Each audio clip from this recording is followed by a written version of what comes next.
Nongeye kwa ikaze soko ziba Perot News TV aho muherereye ku isi hose nkomeze mbifuriza amahoro imigisha ndetse no guhamuka runka mu byo mukora byose. Ingabo z'u Rwanda RDF Rwanda Defense Force zakomeje gushinjwa kugira uruhare mu ntambara ikomeje kwa murasezwa bwa Repubulika ya Demokarasi ya Congo. Amaraporo agiye atandukanye akavuga ati u Rwanda rufite abasirikari 4,000 rufite abasirikari 10,000. Maraporo atandukanye agashishikariza z'u Rwanda kuba mu butaka cyangwa kuba mu ntambara ikomeje kuba mu burasirazuba bwa Repubulika iharanira Demokarasi ya Congo. Ariko hari icyo Repubulika ya Demokarasi ya Congo ndetse n'ayo maraporo yose akomeza kugenda yirengagiza. Ni kubera iki iyi mirwano ikomeje kuba? Kubera iki abanyamurenge abatutsi bo mu burasirazuba bwa Repubulika ya Demokarasi ya Congo Masisiro ndetse n'ahandi hose bakomeza kwirengagizwa bakitwa abanyamahanga bakitwa abanyarwanda, ariko hakaba abahungiyeyo intera hamwe mu gihe cy'abaga cyane cyane akarimo amaze gukora genocide mu Rwanda, ubu basigaye bitwa abakongomani nk'uko byakomeje kugenda bigaragara, ndetse bakanahura na Tshisekedi muri amazi zitandukanye z'umugambi wo gukuraho perezida w'u Rwanda Paul Kagame, kandi bakita bazarendo bakiyita abakongomani. Tugiye garuka rero ku magambo akomeye cyane yatangajwe na Brigadier General Rwivanga. Ntiyumva rero uko Repubulika ya Demokarasi ya Congo yahaye ubwenegihugu abo bahungiyeho 94 ikihakana abanyamurenge. Bimeze bite rero? Reka tubageze inkuru yose uko yakabaye. Umuvugizi w'ingabo z'u Rwanda Brigadier General Rwivanga yatangaje ko ubutegetsi bwa Repubulika ya Demokarasi ya Congo bufata imyanzuro ivuguruzanya kuko bwihakana abaturage bari ku butaka bwayo ubwo hakatagwa imipaka y'ibihugu, nyamara bukemera ko abahungiyeho mu 1994 ari abaturage bayo. Ibigarutseho mu biganiro byo kwizihiza umunsi mpuzamahanga wa demokarasi ku wa 15 Nzeri 2025, aho Brigadier General Rwivanga Ronald yagaragaje ko impamvu y'uyu munsi intambara mu burasirazuba bwa Repubulika ya Demokarasi ya Congo ikirota ari uko ingabo za leta zifatanyije na wazalendo na FDLR bashaka kwica abanyamulenge.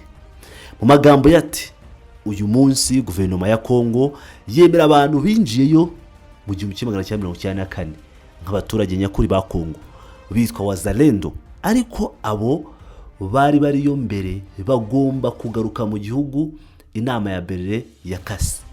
Abo ngo bagomba kugaruka mu Rwanda, ariko abagiyeyo mu 1994 bagomba kugumayo. Murumva uko kuvuguruzanya?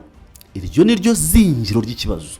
Ibisubizo bya diplomasi bikwiye gukoreshwa mu gukemura ibibazo by'ibanze bitera iyi ntambara.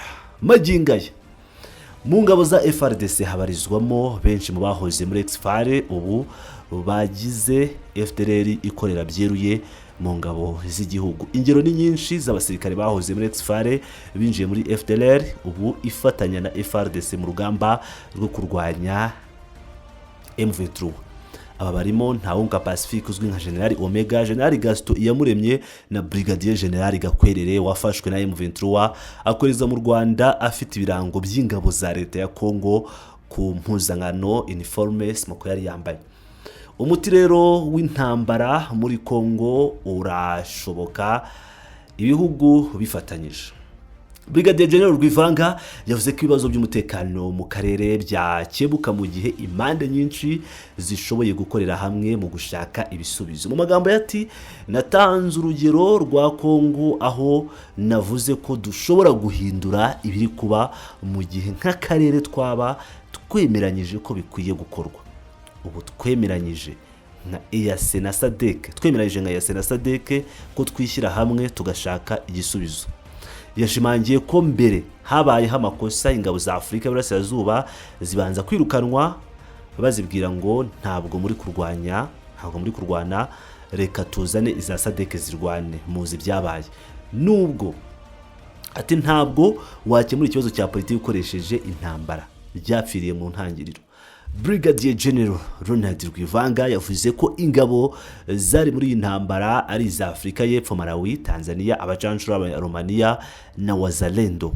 Ati ingabo za leta zari zifite ingabo zirenga 75,000 barimo wazalendo 50,000 n'25,000 by'abasirikare bafite intego imwe yo kurimbura itsinda rimwe ry'abantu bitwa M23.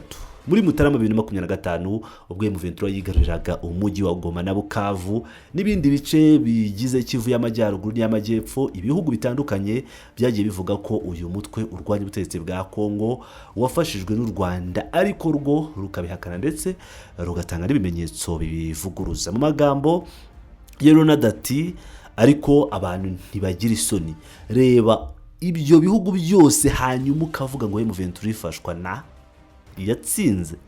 Ikintu nababwira ni kimwe, niba uhisemo gukoresha imbaraga za gisirikare byaba byiza uniteguye mu bijyanye n'ubushake bwo kurwana, kuko abo bantu uri gushaka kwica buri munsi bafite ubushake bwo kurwana kukurusha. Ntaho bihuriye n'imibare.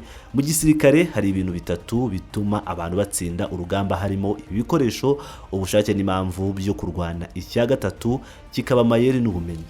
Ibyo bishobora kugirwa n'igisirikare icyo ari cyo cyose ku isi. Yahamije ko atabacancuro b'abanyaromaniya ko bari bafite amayeri y'urugamba n'ubumenyi n'ibikoresho, ariko nta mpamvu yo kurwana bari bafite. Ni kimwe n'ingabo za leta ya Congo. Kubera iki? Kuko ibyo bakoraga atari byo. Bari barimo kugerageza kurimbura itsinda ry'abantu kubera ubwoko bwabo. Ntiwatsinda ufite iyo mikorere.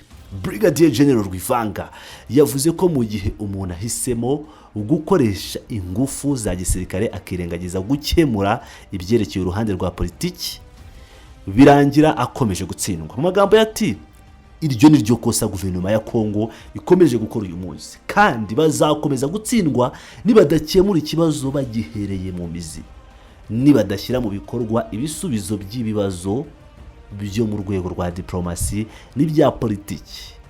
Yashimangiye ko imiryango y'akarere, Leta Zunze Ubumwe za Amerika na Qatar biri mu nzira nziza zo gukemura ikibazo. Rwivanga yavuze ko u Rwanda rwemera buri wese ushobora gufasha mu biganiro bya diplomasi, hakemeranywa ku bifatika cyane cyane bigamije gukemura ikibazo, ariko hagomba kubamo ubushake bwa politiki kuri buri ruhande.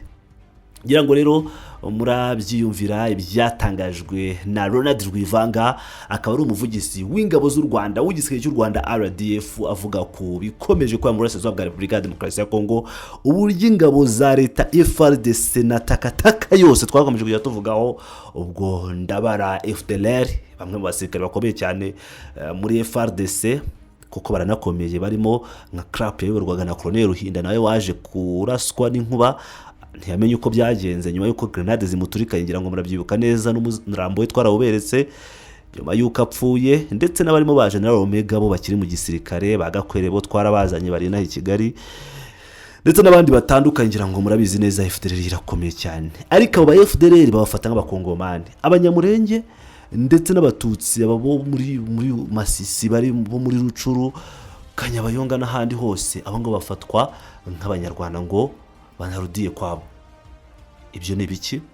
Nibyo Brigadier General yarari kugarukaho, by'umwihariko agaruka no ku birego u Rwanda rushinjwa rwo kohereza abasirikare mu burasirazuba bwa Repubulika Iharanira Demokarasi ya Congo, ariko ikibazo muzi cy'intambara cyo n'ikigarukweho n'abo bose n'iyo miryango mpuzamahanga ikomeje kugenda ishinja u Rwanda ibyo bibazo. Ni Pilot News TV, ndabakura cyane muri Backgr.